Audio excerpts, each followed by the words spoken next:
Hello students, hope all of you are good.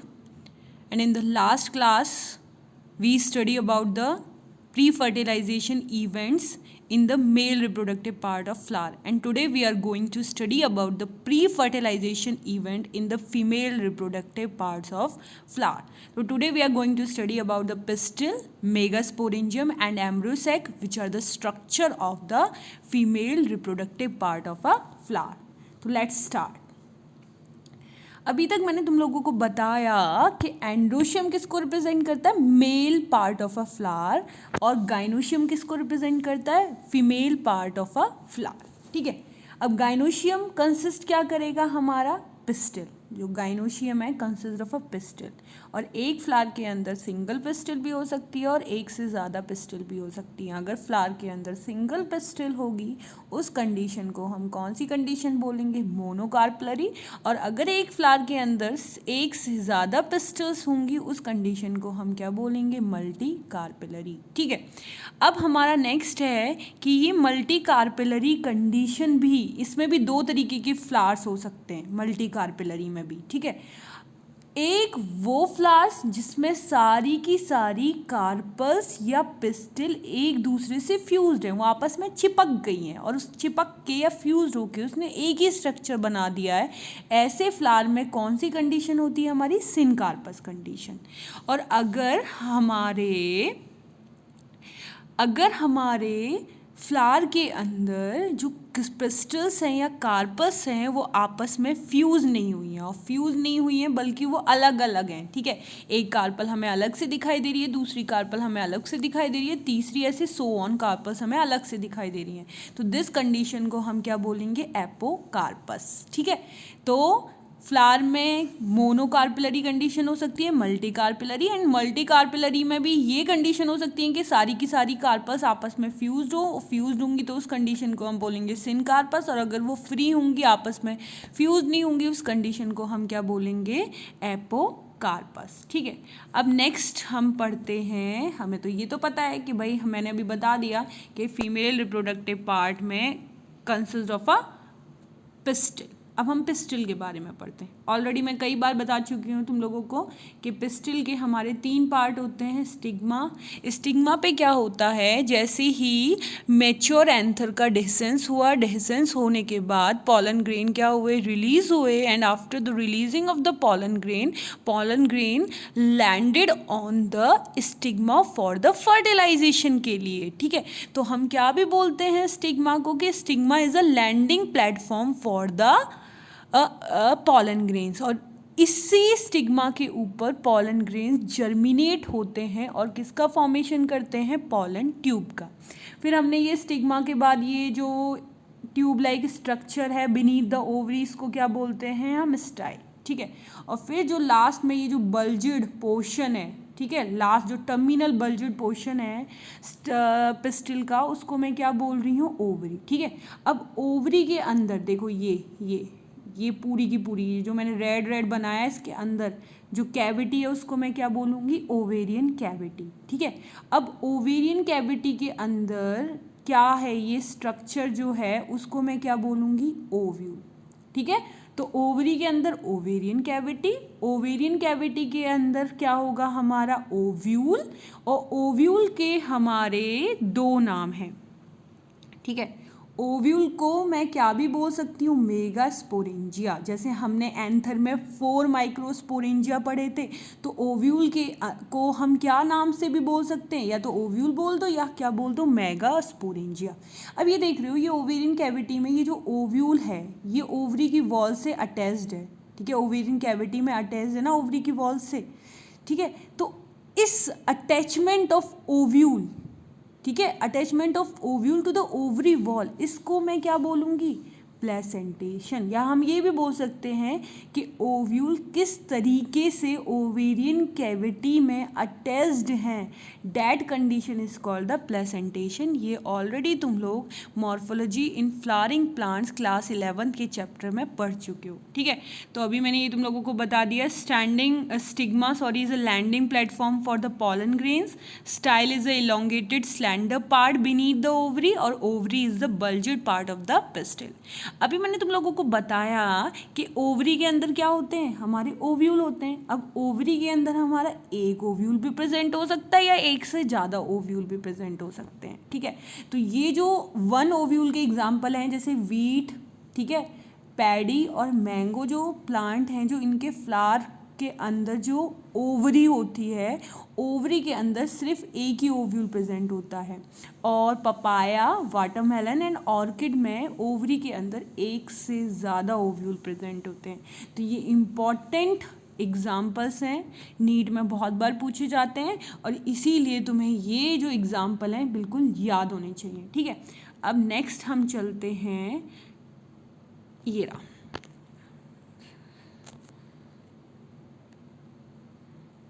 ठीक है। अब ये भी मैंने एनसीईआरटी का डायग्राम लिया है, ठीक है। डायग्राम इम्पॉर्टेंट है, बहुत सारे क्वेश्चंस आते हैं। जो सबसे पहला जो ये गाइनोशियम तुम्हें ए वाले डायग्राम में दिखाई दे रहा है, this gynoecium represent the gynoecium of the hibiscus. Hibiscus जिसे हम क्या भी बोलते हैं, China rose.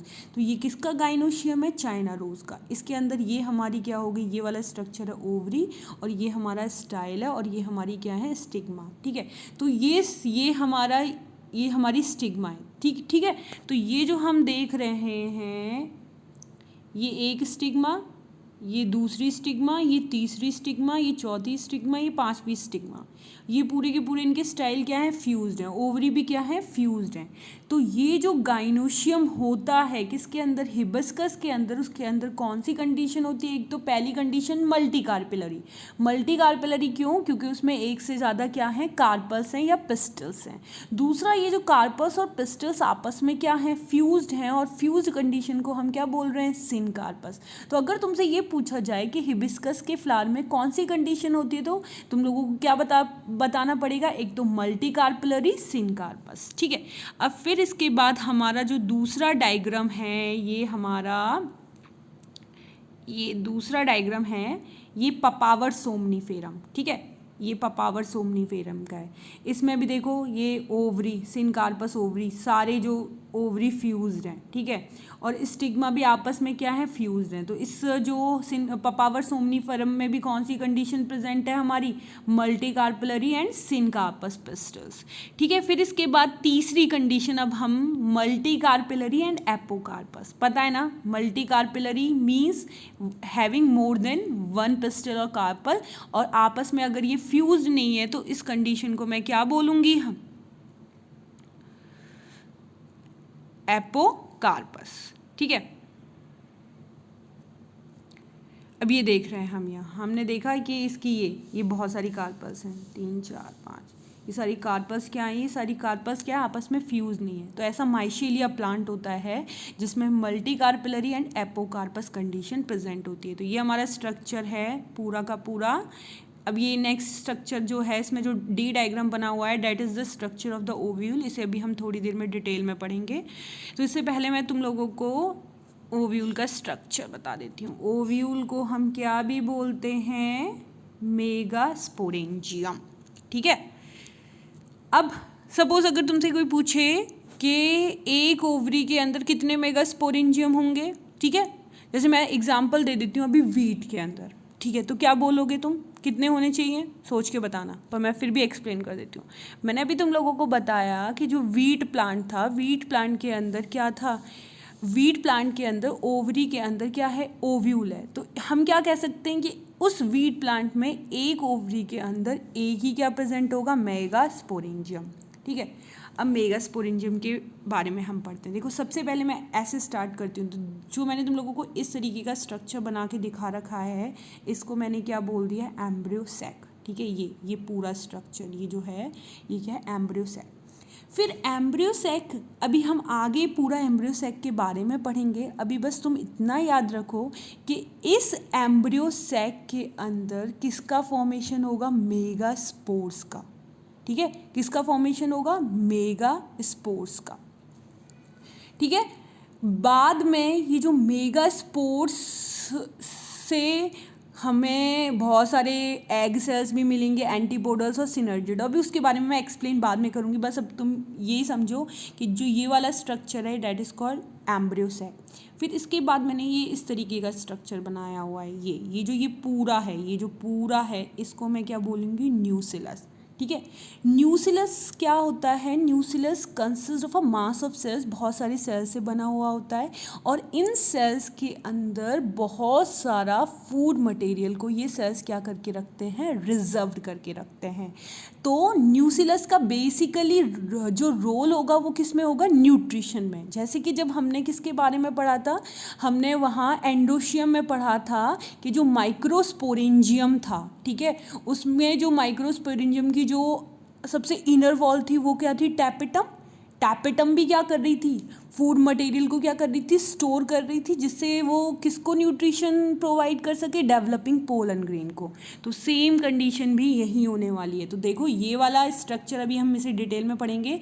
Date structure is called embryo sac, और एम्ब्रियोसेक के बाहर ये पूरा स्ट्रक्चर हमारा क्या हो गया, हमारा ये न्यूसिलस। ठीक है, nucellus is a mass of a cells, जिसके अंदर सेल्स के अंदर बहुत सारा साइटोप्लाज्म है और उस साइटोप्लाज्म में बहुत सारा फूड क्या है, रिजर्व्ड है। अब देखो फिर मैंने इस तरीके के एक स्ट्रक्चर दिखाया है, एक मैंने यहाँ से निकाल दिया है और एक मैंने यहाँ से निकाल दिया है। ठीक है, इसे हम क्या बोलेंगे, इंटेग्यूमेंट। ये अंदर वाली इंटेग्यूमेंट हो गई और फिर मैंने एक और इंटेग्यूमेंट इस तरीके से निकाली हुई है, ये देखो ये।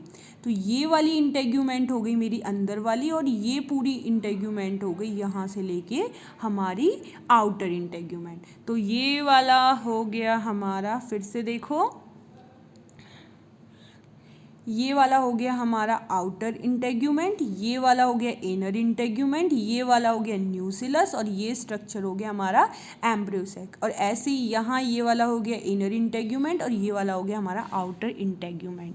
ठीक है, अब मैंने तुम लोगों को बताया ओवरी के अंदर हमारी क्या थी, ओवेरियन कैविटी। ठीक है, और ओवेरियन कैविटी से वो क्या था, प्लासेंटेशन।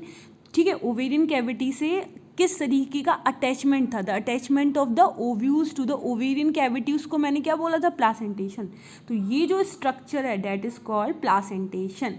ठीक है, अब प्लासेंटेशन से एक ये इतना पोर्शन, ये वाला स्ट्रक्चर जो इस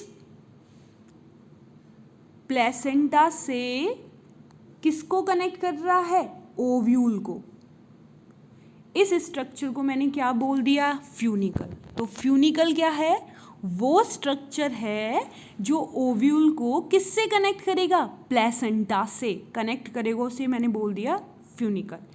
और एक और चीज़ लिखी हुई है यहाँ, डेट इज कॉल्ड हीलम। ठीक है, देखो ये वाला पोर्शन, ये जो है हमारा ये वाला पोर्शन, ठीक है, ये है हीलम। तो हीलम क्या है, ये वाला पूरा हो गया हमारा ओव्यूल। ठीक है, ये हमारा हो गया प्लेसेंटा। ठीक है, और ये हो गया फ्यूनिकल। तो फ्यूनिकल क्या, हीलम क्या है, sorry, is a junction between funicle and ovule. Funicle और ओव्यूल के बीच में जो जंक्शन है उसे हम क्या बोलेंगे, हमारा हिलम। ठीक है, और ये हमारा क्या हो गया, प्लेसेंटा। ठीक है, अब एक और पॉइंट समझो, मैंने इसमें डायग्राम में नहीं बना रखा है। अब देखो ये न्यूसिलस तो चारों तरफ है, ठीक है, ये आउटर इंटेग्यूमेंट है और ये इनर इंटेग्यूमेंट है, और ये इधर से हमारी आउटर इंटेग्यूमेंट है और ये वाली इंटर इंटेग्यूमेंट है। तो ये वाला पोर्शन जहाँ ये इंटेग्यूमेंट क्या है, एब्सेंट है, इस स्ट्रक्चर, इस ओपनिंग को मैं क्या बोलूँगी, माइक्रोपाइल। ओके, तो तुम क्या बोल सकते हो, माइक्रोपाइल वो जगह है जहाँ ओव्यूल में आउटर और इनर इंटेग्यूमेंट एब्सेंट होती हैं, उस स्ट्रक्चर को हम क्या बोलेंगे, माइक्रोपाइल। और जस्ट माइक्रोपाइल के ये अपोजिट वाला स्ट्रक्चर डेट इज कॉल्ड चैलेजा। ठीक है, तो मुझे लगता है तुम लोगों को समझ आ गया हो, और मैं फिर से इस डायग्राम के थ्रू और तुम लोगों को समझा देती हूँ। देखो मैंने पूरा बता दिया है कि ये वाला पोर्शन हो गया hilum, is a junction between ovule and the funicle. Funicle जिससे की हेल्प से ओव्यूल प्लेसेंटा से अटैच्ड होगा। ये वाला रीजन हो गया माइक्रोपाइल, और इस पोल को हम क्या बोलेंगे, माइक्रोपाइलर पोल। ये वाला आउटर इंटेग्यूमेंट, ये इनर इंटेग्यूमेंट, ये न्यूसिलस, और ये वाला हो गया हमारा एम्ब्रियोसेक। और माइक्रोपाइलर पोल के ऊपर अपोजिट वाला पोल डेट इज कॉल्ड चैलेजल पोल। ठीक है, आई होप तुम लोगों को ये पूरा ओव्यूल का स्ट्रक्चर समझ आ गया होगा। अब हम नेक्स्ट चलते हैं, पार्ट्स ऑफ ओव्यूल को एक बार और देख लेते हैं। वैसे तो मैं बता चुकी हूँ, ये हमारा मैं बता चुकी हूँ फ्यूनिकल क्या है हमारा। Ovule is attached to the placenta by means of stalk, जिसे हम क्या बोलेंगे, फ्यूनिकल। ठीक है, फिर इसके बाद मैंने बताया junction between ovule and funicle is called hilum. ठीक है, इंटेग्यूमेंट क्या थी, प्रोटेक्टिव एनवलप्स। तो क्या बोल सकते हो इंटेग्यूमेंट, अगर मैं तुम्हें इंटेग्यूमेंट प्रोटेक्टिव एनवलप्स ओव्यूल के अंदर क्या हो गई, इंटेग्यूमेंट। अगर मैं तुम लोगों को ऐसे ही एंड्रोशियम के अंदर जो माइक्रोस्पोरेंजिया था उसके अंदर कौन सी थी हमारी प्रोटेक्टिव एनवलप, तो तुम लोगों को पता है epidermis, endothecium and the middle layer वो कैसे एक्ट कर रही थी, एज अ प्रोटेक्टिव लेयर। और यहाँ क्या बोलते हैं, मेगास्पोरेंजिया के अंदर कौन एक्ट कर रही है as a protective envelope, integument. तो तुम बोल सकते हो कि इंटेग्यूमेंट इज क्या होगा, homologous to the epidermis, endothecium and middle layer. And nucellus is homologous to the, किसकी होमोलोगस होंगी न्यूसिलस, हमारी टैपेटम के, क्योंकि टैपेटम का भी सेम फंक्शन है, फूड प्रोवाइड करना, न्यूट्रिशन प्रोवाइड करना, और हमारा न्यूसिलस का भी सेम फंक्शन है। ठीक है, फिर इसमें देख रहे हो तुम लोग, इंटेग्यूमेंट हमारी प्रोटेक्टिव एनवलप हो गई, nucellus enclosed within the integument is a mass of a cells जिसमें अबंडेंट रिजर्व फूड मटेरियल होता है, उसे हम क्या बोलते हैं, न्यूसिलस। ठीक है, अब बीच में जो न्यूसिलस के बीच में जो लोकेटेड होता है उस स्ट्रक्चर को हम क्या बोलेंगे, एम्ब्रियोसेक, और एम्ब्रियोसेक को हम क्या भी बोलते हैं, फीमेल गैमेटोफाइट। फिर से समझो, फीमेल गैमेटोफाइट का दूसरा नाम क्या हो गया, एम्ब्रियोसेक। ओव्यूल का दूसरा नाम क्या हो गया, मेगास्पोरेंजिया। और इन केस ऑफ एंड्रोशियम हम मेल गैमेटोफाइट किसको बोल रहे थे, पॉलन ग्रेन को, यानी पॉलन ग्रेन के अंदर क्या था, मेल गैमेट। ठीक है, ऐसे ही एम्ब्रियोसेक के अंदर क्या प्रेजेंट होगा, फीमेल गैमेट। ठीक है, तो आज के लिए बस इतना ही।